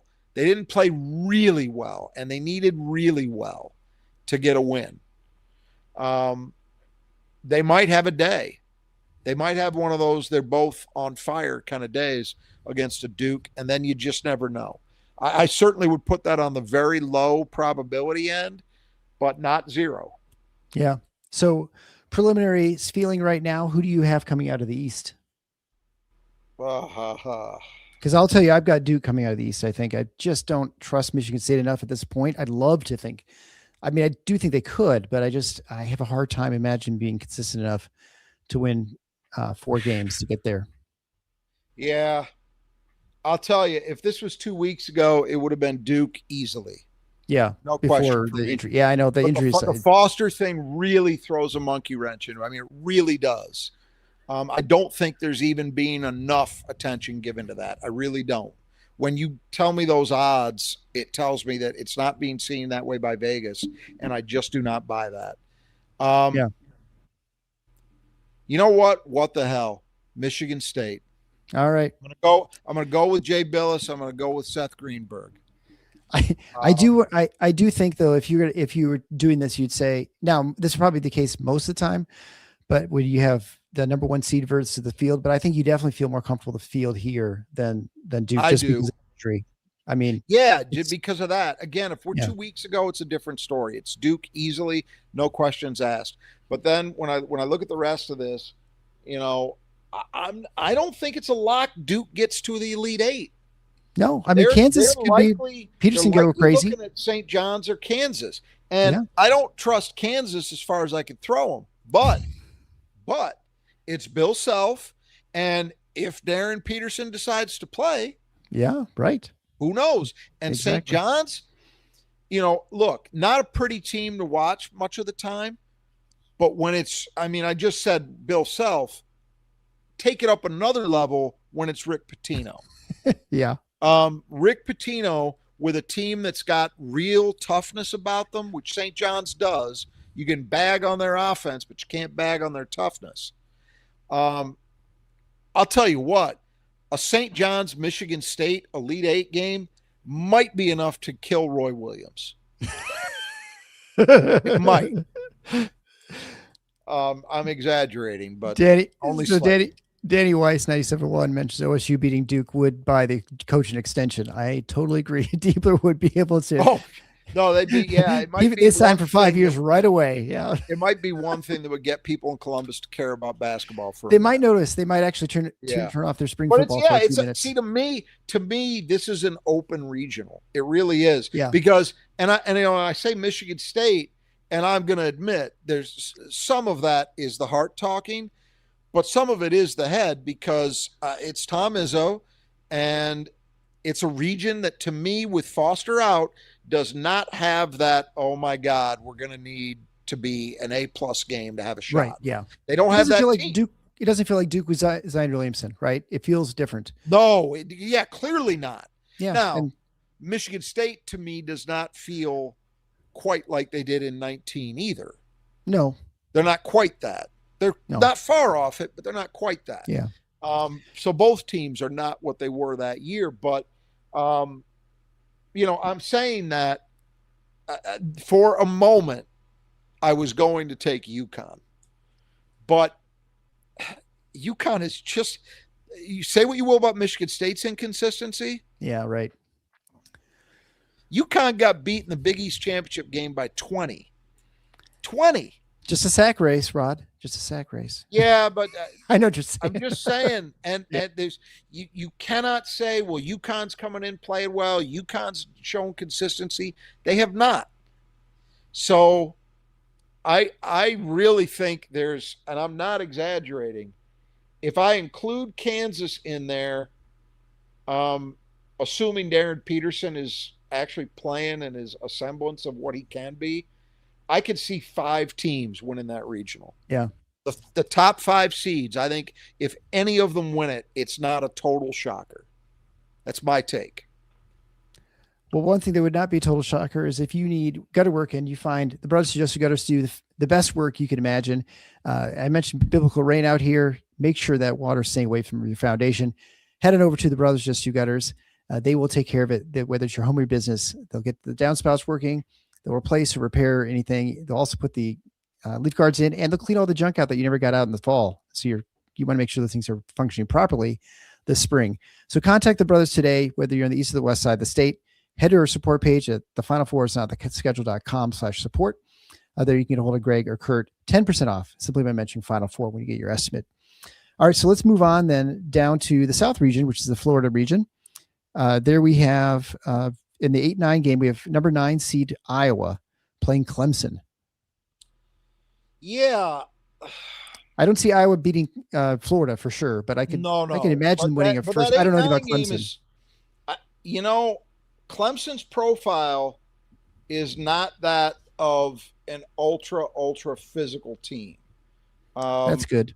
they've got size. They do have 3 6'10" kids who play a lot. 2 of them as starters. But I think that's a winnable game. That's a winnable game for Iowa. Clemson, obviously, not a great team. I mean, they're 24-10. I don't know what they were in the ACC, but this is, they're the number 36 team in KenPom. Iowa's number 25. Yeah. So if predictive metrics are your thing, KenPom right now has Iowa winning by 2. That sounds good to me. Yeah. I think that's about where I would peg it. Certainly not a game that Iowa wins in a walk. No 8-9 games look that way on paper, but that's not a terrible matchup for them. I would be more worried by other teams. I mean, I got to look. As Iowa's a 2.5-point favorite, for what it's worth. Iowa's 2.5-point favorite. Yeah. Yeah. Again, that's a metric right thing. I mean, when I look at some of these other 8-9 games, some of these teams like a Georgia, there might have been tougher matchups for Iowa out there than Clemson, but I think Iowa's got a shot for sure. Well, moving down, we go to the four seed, which is Nebraska, trying for their very first NCAA tournament win in like 10 tries or something like that. I can't remember exactly how many it is, but they're taking on number 13 seed Troy. I mean, I think you like Nebraska's chances, obviously, with Price Sanford as well. He's been playing down the stretch, and I guess that's the one thing. The one thing about Nebraska is Sanford has really emerged the last 2 months as an elite offensive force, and a consistency which the rest team doesn't always have. Yeah. So here's the deal. One thing that you don't always see in a 13 seed is size. Mm-hmm. Even at that level, you could still see these teams that are more conventionally mid-majored, right? That's not Troy. Troy's got some big boys. I mean, Victor Valdez, 6'7", 235. Bellamy, 6'9", 235. Dowd, 6'8", 225. Sang, 6'9", 225. So they're going to roll out a Big Ten sized team. There's no super huge guy, but Nebraska doesn't have that. I mean, right. Mast isn't that, It'll be interesting. I mean, Troy, it's offensive. Their whole thing on offensive rebounding and 2-point shooting are the strengths. I would think that Nebraska can hang in there. They've been a good defensive rebounding team. They've been okay against twos. But I think Nebraska finally gets it done. It's not going to surprise me if that's a very popular upset pick. I haven't watched, other than the CBS show, I didn't get a chance to see anything else, the ESPN, none of the rest of it. I'm going to try to catch up later to see some of the national takes on this, but I would not be surprised if Troy is a popular upset pick, but I don't think it's going to happen. I think Nebraska wins that one. I think Vegas certainly thinks that Vanderbilt's going to take care of Nebraska after that. So, as a 5 seed, moving further down. I don't know about that. Well, I'm just saying that's just with the, metrics or whatever I mean, I think Nebraska's, if I'm Nebraska, I'm not terrified of Vanderbilt in a round of 32 if they get past McNeese. And what's funny is I've seen McNeese much more recently than Vanderbilt. Did I talk about this on the show? You were talking to me, I think, off air about how you're watching McNeese and you thought, boy, they're not like McNeese. I saw McNeese play their conference semifinal game against UT Rio Grande Valley.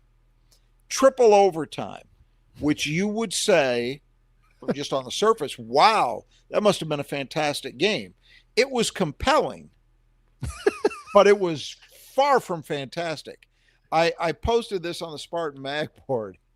The shooting reminded me of, and I'm once again drawing a blank the movie it's from. The actor, rest in peace, Philip Seymour Hoffman, one of the great American actors of the last half century, was in some movie where there's a segment where he's talking to his friend. He plays like the best friend in the movie. And he's talking to his friend, and they're in a pickup game. So he's playing basketball outside, and Philip Seymour Hoffman puts on a shooting exhibition, the likes of which you've never seen.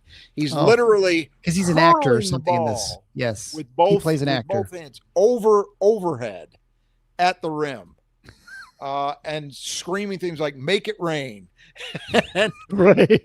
And it's a meme. I certainly didn't come up with this. I've seen it before. But my God, did it look a lot like McNeese State shooting in that game. So I don't know that I got a lot. McNeese is athletic and they play really hard and all that. I don't have a lot of faith in them beating Vanderbilt. But I think Nebraska could. Now, I think if Nebraska gets to a Sweet 16, it's over because Florida, I would make a heavy favorite. Yeah. But at this point, man, 2 wins for Nebraska would feel like a championship. Yeah, Sweet 16, obviously better than they've ever done before, right? Yeah. You know what? Sometimes that's a good thing. All right. So number 3 seed is Illinois. I know you've talked about a lot. Interesting thing at the side note is Fran McCaffrey. I was just in his first year at Penn. Fran Con is going to get dusted off, and Fran Con is going to come out there. We'll see if he gets. It seems like more relaxed while he's at Penn, or if he in the Ivy League, if he's going to bring a little bit of Fran Con to the NCAA tournament. He's 1-9, I think, against Brad Underwood. So he's that's the one team he just could that Iowa just could not beat Illinois in at least the last 10 tries. I mean, once out of the last 10. I don't know what it was like before that. But here's the interesting part about that, to me at least. We are so used to the usual template for that Ivy League game. Whoever draws the Ivy League champ, right? And it's not that they all play the Pete Carrill Princeton style. But they're usually some variant of that, no matter who gets through. Like, you never go into an Ivy League game and say, man, we got to worry about these guys running and gunning us to death. I'm looking at Penn. I mean, it's not quite Fran, Iowa, but 69th. They are 11th in 3-point percentage on the year in the country, 38.7%. That's impressive. Now, they're not taking a boatload of threes, which we've seen Fran teams do in the past. This one is not. They shoot fewer threes than MSU, actually. That might actually be a flaw in how they played. But it's going to be a little bit different for Illinois than what you are used to typically. And as you say, the fact that Fran actually has familiarity with what he's going to be seeing. Because he saw, I know Brad Underwood has played different styles, but what they're doing this year is pretty similar to what they did last year. So Fran's seen it. Yeah. That'll be interesting. I think Illinois still wins it a walk, and Illinois really got a nice setup because if they win that, I mean, maybe VCU pulls off the upset over Carolina, but let's say Carolina has enough to get past the first round. I don't think they take out Illinois. That should be it should be an easy win as easy you could have as a 6. I think that's a very good draw for Illinois to get to the second weekend. Now, they get past that. Yeah, then you're likely looking at Houston. Yeah. I don't love their odds against Houston. Nope. But second weekend, which, frankly, if you're an Illinois fan, understand where you are in the pecking order. That's a good seriously. Yeah. What good reason is there for them to claim, we should be? No, you haven't earned that yet. Win something. So I would say, from my perspective, second weekend, I'm not saying you should be doing cartwheels, but you shouldn't be angry. Yeah, right. And they've got a great setup. They got handed a little bit of a gift. Well, and you're looking at the two so you have Houston and Florida. I think probably both of us would think that they're going to come out and win that region. I'm going to tell you, between those, they both give you a lot of reasons to have confidence in them, but they both got flaws. Florida, I just have never been sold all year long on that backcourt, and Houston, offensively, sometimes it gets ugly. Right. And so I don't know. To me, that's a coin flip. I probably slightly lean Florida, but it's slight. Yeah. I try not to do chalk all the time, but I think in that region, in Florida, I think it's the logical conclusion. I don't see likely the one team, you would have to say the one team below those top 2 seeds that I would think, yeah, I guess I wouldn't. I couldn't say it was a total out of nowhere thing, but I would never put money on it. Would be Illinois. Yeah. But that's not going out on a limb. That's a 3 seed. But I don't put, I'm never going to pick this Illinois team to go to a Final Four. Way too 3 dependent. And especially getting a team like Houston, they're going to shut your water off. I'm confident. Well, if only that was the segue I could use for the Brothers Just Gutter shutting the water off. But instead, I'll have to talk about Nudge Printing. If you want great apparel like what I'm wearing right now, you want to go to nudgeprinting.com/win. There you can enter a drawing for a free Sparty golf hat. You can also get a hold of any of our Tiff Knots gear, get ready for the tournament, get ready for the summer, spring, whatever it is. Make sure you get all that stuff. And of course, you can go head on over to the rest of the stuff on Nudge Printing, just at nudgeprinting.com. Fantastic products. I wore a ton of them this weekend, or week and weekend at the Big Ten tournament. Unfortunately, didn't get to wear didn't get to show off in Michigan State stuff because I was kind of like one of the few Michigan State fans left in the building once you hit Saturday and Sunday. But head over there, 20% off simply by typing in TFFINOTS at checkout. All kinds of great gifts to get your friends and family. Head on over today. You'll be glad you did. Again, that's at nudgeprinting.com. All right, so moving on to the West region, where Arizona is the 1 seed. Moving down, we find Wisconsin at the 5 playing High Point. And I think both teams averaged over like 90 points a game. So this is a game with 2 teams that don't play defense and play a lot of offense. And I imagine High Point shoots a lot of threes, right? High Point is now to High Point's credit for a Big South champion to be inside the top 100 overall in the predictive metrics on KenPom. That tells you this is a pretty good team for their level. A lot of these teams that we're seeing in this range can, be outside the top 100. It's not a shocker. They're not. The defense is number 161. So you're right about that. Not great defense. Average length of possession, they're 24th. So they will play very, very fast. Although defensively, their possessions, they're 297. So teams they have success against them, but teams do take time to get their shots off. But on offense, High Point's going fast.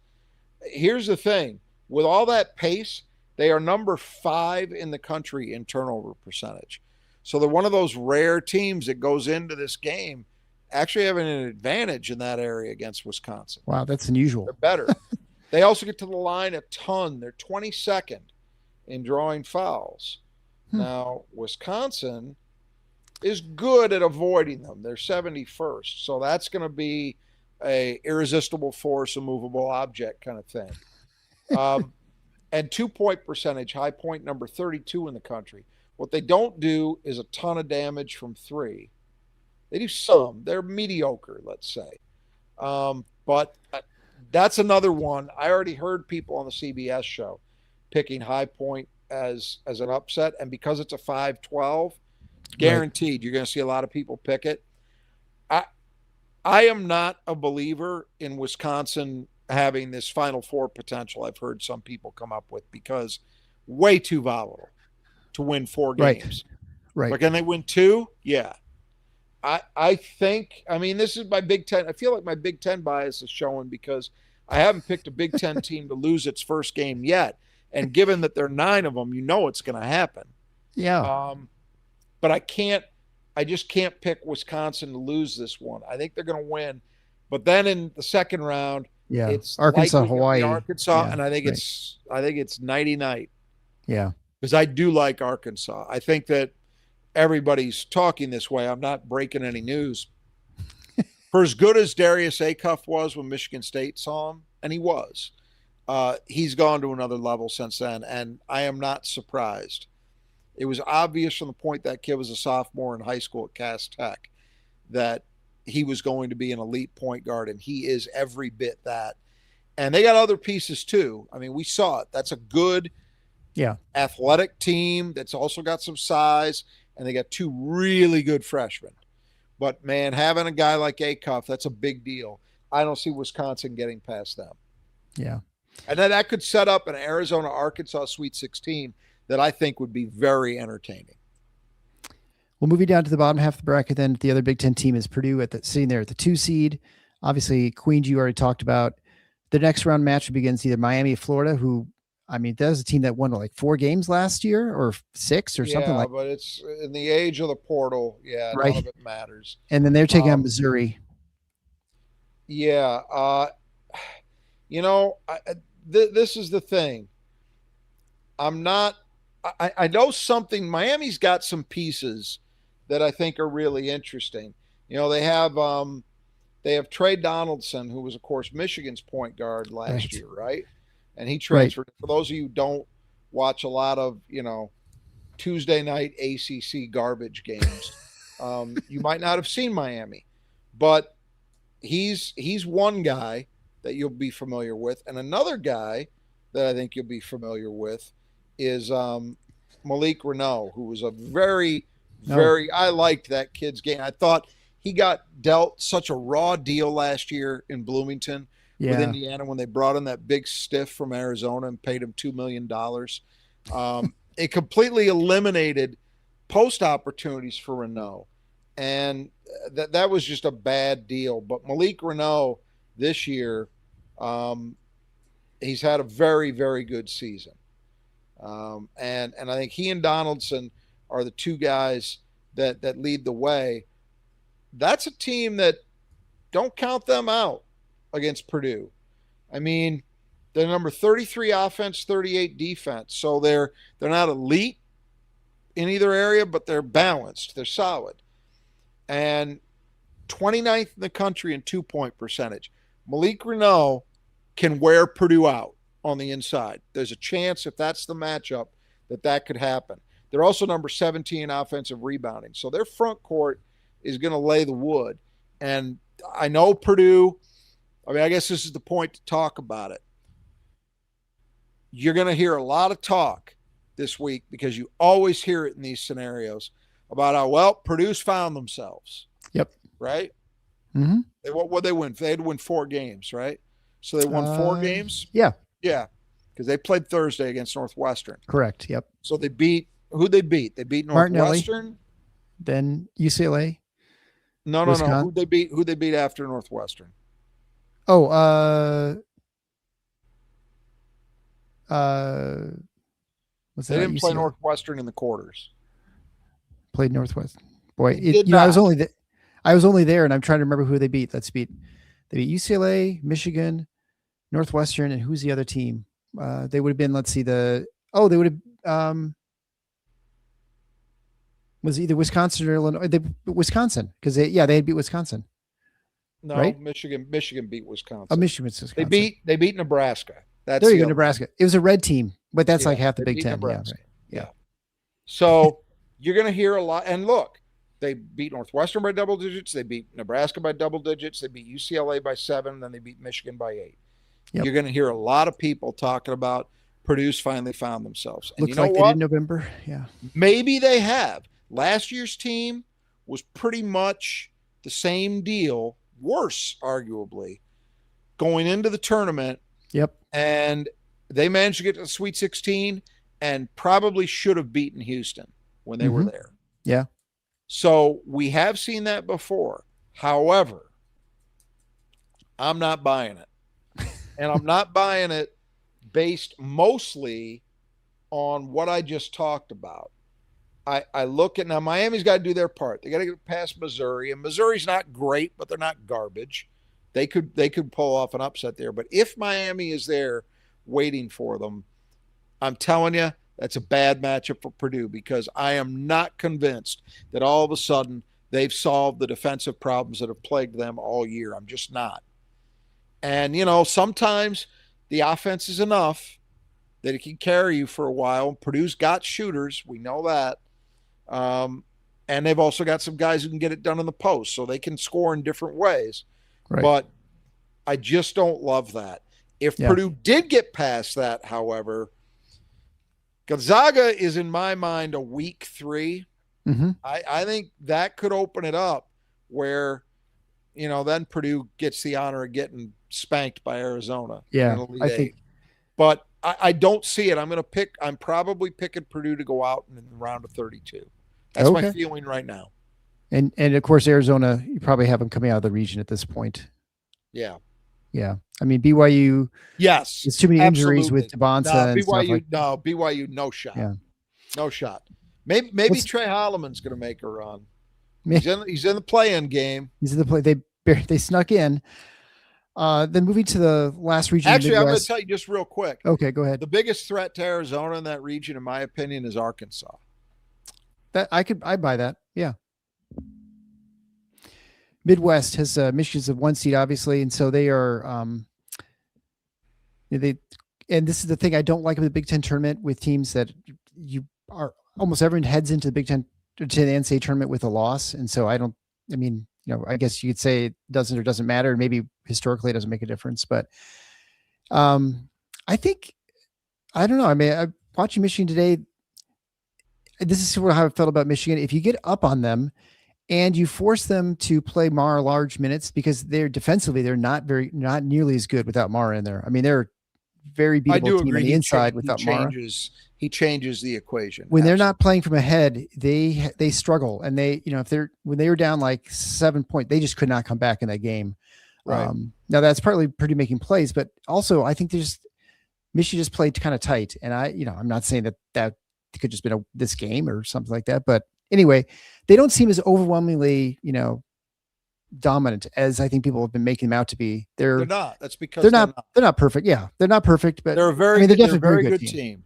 They're a very good team. They've never been unbeatable. They've never been all this stuff about best Big Ten team in the last 25 years. No, I'm telling you, and I know people will push back against this, but I would feel great rolling into a game against that team with the 2009 Michigan State squad. I'd feel great rolling into a game against that team if I had the 2007 Ohio State team with Oden and Mike Conley and those guys. Mm-hmm. The 2015 Wisconsin team that went to the national title game. The Illinois team from 2005. These are all teams that got to national championship games. Yeah. And just didn't happen to win it. Mm-hmm. Right now, I would take any of those teams over this Michigan team. Right. Now, you may say that's biased. I don't care.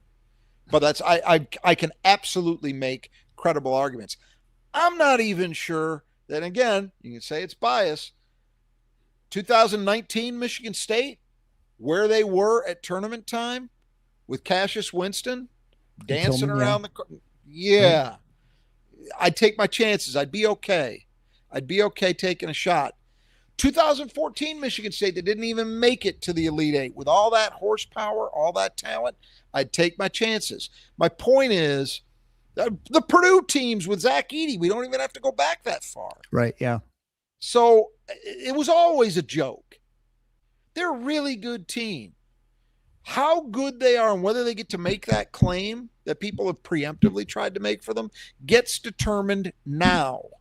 Yep. Right now. And by the way, the one thing you could say about the Big Ten tournament, I guess, is if you want to make claims to be an all-time team, maybe you got to win both for starters. You know, they didn't do that. So sorry. I mean, you guys professed a claim about that event. So, and your coach certainly does. So there you go.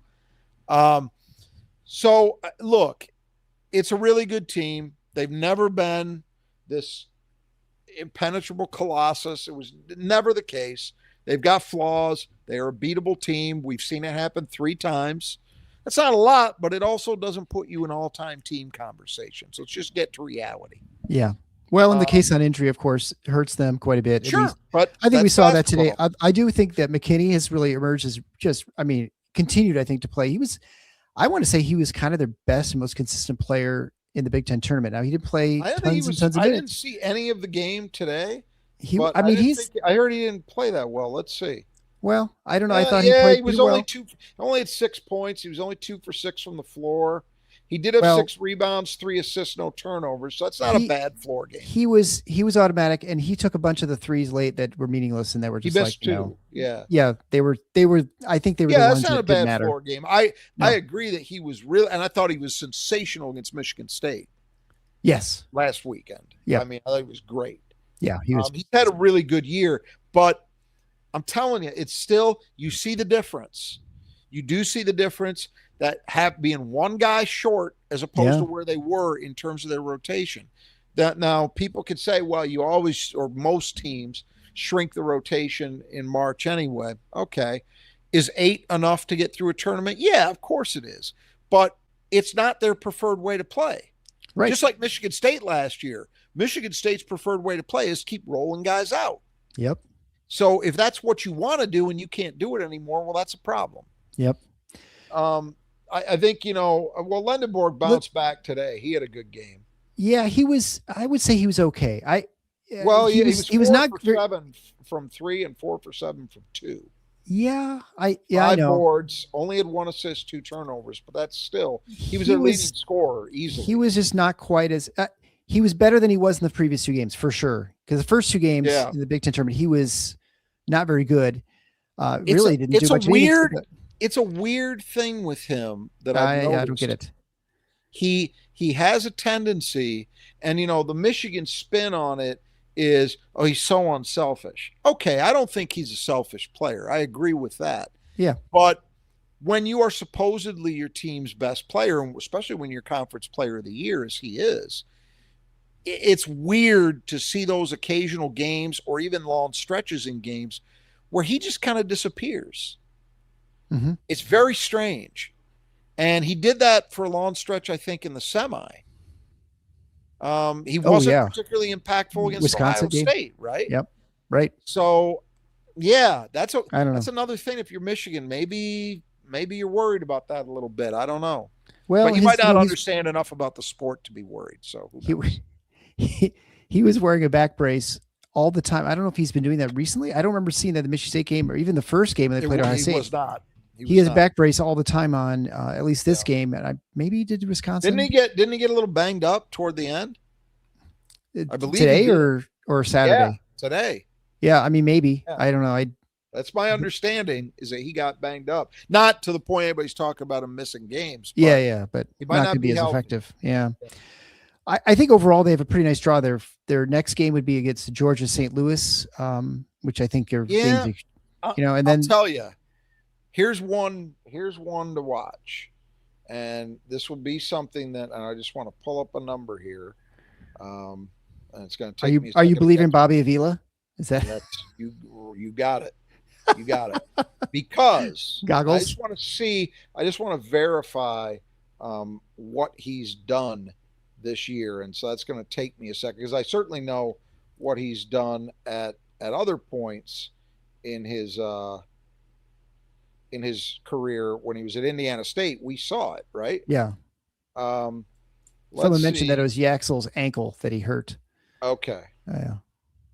Skill 36. So not his back. So Robbie Avila this year, the numbers aren't massive. I mean, his scoring's down a lot from last year, 12.9 points a game. But what I really want to see, 42% from 3 on 4.5 attempts. If that is the matchup, and they got to get past Georgia, that's no automatic by any means. Yeah. That is the kind of equation that is not ideal for Michigan because, and St. Louis plays a lot of inside out, meaning they'll get the ball inside to then kick out to shooters. So they're going to try to stress you, but especially having a capable big man shooter in a round of 32 game, that would be giving me a little bit of pause for concern. The more realistic, I'm not saying I'd pick St. Louis. Right. Yeah, but pay attention to that one. The real, I mentioned it already, the real nightmare scenario for me, but it's that Alabama-Michigan game in the Sweet 16. Yeah, because they got Alabama and Texas Tech as the 4 and the 5. I think both, Texas Tech without Toppin, I don't know. That's the problem. Texas Tech healthy probably wouldn't have been a 5. but without him, I mean, they've still got guys. I'm not saying it's a zero chance. Certainly, Alabama's not a juggernaut this year either. Let's be honest. But I'm picking Alabama to get past them. I'm picking Alabama to take out Hofstra and to then take out Texas Tech. I mean, I even think Akron has a puncher's chance against Texas Tech in that first round game. But Alabama, Michigan, again, the way Alabama plays. Yeah, you never know, right? That's not to say, we all know this. Michigan's whatever they are, 31-3. Yep. I mean, there's nobody that you say, oh my God, that's it. They can't deal with that. I mean, we're not getting ridiculous here, but you have to look at it at least on paper and say, where are the relative weaknesses, and do teams they're going to have to face have strengths that could impact that could really hit them where they live? And I do think Alabama potentially, look, we've seen it. I mean, what did Purdue go from 3 today? I don't think they were great. They were maybe like 30-some percent, 38%, maybe. I feel like they didn't. Yeah, maybe not even that high. You're like good. 16 early. Let's see what it was. I wasn't. Purdue. Oh, by the way, they weren't good. They were 20. Did I mention the movie was Along Came Polly with Seymour? What? Along Came Polly was the movie. Okay, great. That's it. Yeah. Philip Seymour Hoffman made it. That's right.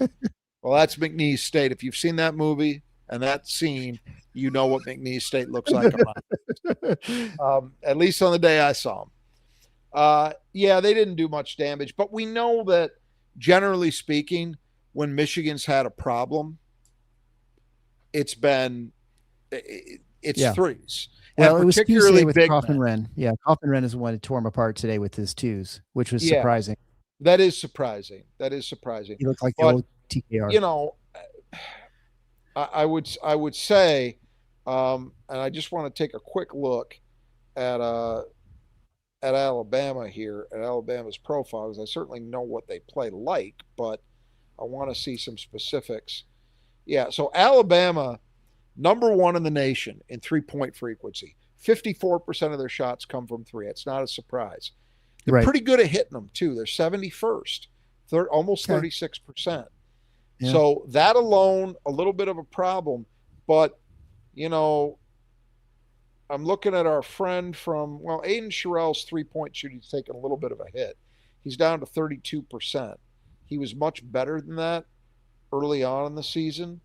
But they've got some other, Amari Allen, who's one of their bigger players, 37%. I'm looking at their size. I guess that's really it. So it's not the obvious issue that, say, somebody like Avila is, as a big man who can stretch the floor, but Alabama as a team is going to stretch the floor on you. Right. Yeah. And so I do think that's a dangerous one for Michigan to deal with. The other thing is this, and that's before we even get to the other half of that bracket. You talked about how you detected that maybe they looked like they were playing a little tight today. Mm-hmm. Because they've had a lot of sycophantic coverage all year long that has convinced, I'm sure, gotten into the heads of some of those players who now may well believe. Let's put it this way. If that team and what they've done was coached by Tom Izzo, I would have zero concerns that team would not be grounded. They might not win it. Things happen. But they would be grounded. They would be told, you're not what people are telling you are. I'm not sure that's Dusty May's MO. Yeah. I don't know, because we haven't seen him. We haven't seen him in this spot. Nobody believed in FAU. Right. Last year, Michigan was a 5 seed. Yeah, good team, but nobody believed that they were going to go to a Final Four. This team, if they don't win the national championship, it's a failure. That's what they've been set up for. I mean, that's not me saying that. I actually don't believe that. If they get to a Final Four and they don't win it, I would say that's a great season.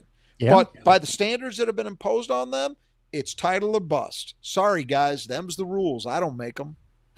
That's how it is. And so that's an immense amount of pressure to go into it. We've seen in recent years Big Ten teams, you don't have to go any further back than Purdue. Right, exactly. We've seen it happen. Now, I happen to think this team is more balanced. They're probably a little better overall than that Purdue team was with Edey the year they lost to 116. And I'm not predicting that to happen in Michigan, but there's going to be pressure unlike anything they've felt this year. And you made a really important point, because this is the time of year, because of the caliber of opposition you're facing, that you find yourself in these situations. What happens when they go behind? Mm-hmm. Because especially with the crowds against you, because you're going to be, you're not, well, because everybody hates them anyway. Well, but also you're the favorite seed. Yeah. Everybody hates them, and they're the juggernaut. So of course neutrals are going to be against them anyway. 100%. Yeah. But you say people in the crowd. They're going to, they are going now. If they get through all that and they win it, give them the crown them. I'm okay with that. But it is not unfair to suggest they are about to embark on something that is beyond anything they've ever had to deal with in their lives. There's not a single guy on that team that's ever dealt with this. Yeah. And Dusty May has not dealt with this. Now, he's checked some boxes this year. I was not confident he knew how to handle the rivalry against Michigan State. He did a good job this year. This team did a good job. So he's checked some boxes already. That's a big one to check, real big. And we'll see. And I look at the other half of that bracket, which is, I think, where the real action is.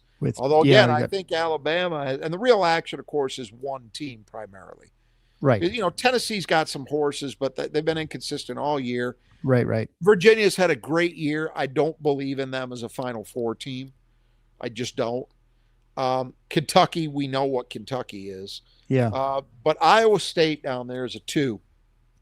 Iowa State had a really impressive Big 12 tournament.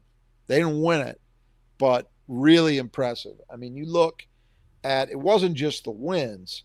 It was what they were doing. I mean, I would just say you never trust, and maybe this is my Iowa, but never trust Iowa State in the NCAA tournament. That's true. They never do it. But now you can't blame a team this year from teams the last 30 years that have just kind of come up short. It doesn't make any sense, right? It's a different team. So here's what they did in that tournament. So it started off, they beat Arizona State by 49. Yeah. Okay, so start with that. Then they beat Texas Tech, we were just talking about, by 22. Then they faced Arizona and got beat by 2, basically in the last seconds. Yeah. That's impressive. That is impressive. And I think that Iowa State has the kind of toughness. I don't think they'll be intimidated by Michigan. I don't know that they'll beat them if they get to that game, both teams. But I would not bet against Iowa State being a team that could deny Michigan a Final Four if it comes to that. I know what you mean. The track record of the program says they can get close sometimes, but they never break through. Yep. You know, eventually that stuff ends, right? Northwestern won some games, right? Finally that happened. So, yeah. So I don't rule that out. And I actually think if I were Michigan, I'd have to look at the other 2 seeds. Yeah, I mean, honestly, I probably would have preferred UConn. I mean, I guess they couldn't draw Purdue, right? So that was off the table, but I'd absolutely would rather see Purdue than Iowa State right now. Yeah. I just don't believe in Purdue for 4 games. I don't. So, yeah, it's going to be really interesting. So you have Iowa State out of that field is what you're saying out of the Midwest. I think Iowa State's got a hell of a shot to get to the Final Four this year. I really do. I like that team. Okay. Well, we're going to wrap it up there. Appreciate everyone hanging around with us. Make sure you catch up with us on Tuesday. We'll release our North Dakota State preview. Everything you ever wanted to know about the Bison, right? That's what they are, right? Everything you want to know about the Bison, including the Bison burgers. You'll know it all of all the things that go on in eastern North Dakota. Whether I think they're Grand Forks. I think they're in Fargo. Or no, they're not Fargo. Fargo's North Dakota. I've been to Fargo. I have not been to Grand Forks. Grand Forks. Yeah, I can't remember where they are in North Dakota. Is it Grand Forks? I'll tell you in a second. You know what? We'll find it. We'll have that'll be part of the stuff. Hold on, I'm going to spoil it right now. Give me a second. Oh, they are just on the edge of the seat. They are in Fargo. They're in Fargo. You okay, were correct. There you go. All right, they're in Fargo, and I would never have guessed that. And North Dakota is in Grand Forks. Right. So you had the right cities. You just had it reversed. Yep. I did well, and you think of Bismarck, but Bismarck is really tiny. They actually don't have a big college there. So anyway, we'll be back on Tuesday with our preview for that, and of course, we'll be live after the game on Thursday. It's a 4:15-ish tip. I don't know if it's definitely that. I think they're the second game in that pod. They'll be going at, so we'll know. 4:15, huh? Well, that's it's just an estimate because they have to. They're the second game, so that's what we're saying. Okay. Yep. So about 4:15 on Thursday afternoon. So until Raphael Davis picked Michigan State to get to the Final Four. Oh, I actually, he's got three Big Ten teams. It's Michigan State, Purdue, Michigan, and Houston. All right. Well, there you go. He's a believer that this is the year the Big Ten breaks the curse. So that would give you great odds, right? You can't not win it if you got 3 out of 4. Can you imagine why if it didn't didn't happen? Get all 4 and just lock it up. All right. Well, until next time, the Final Four is on the schedule. Go Green.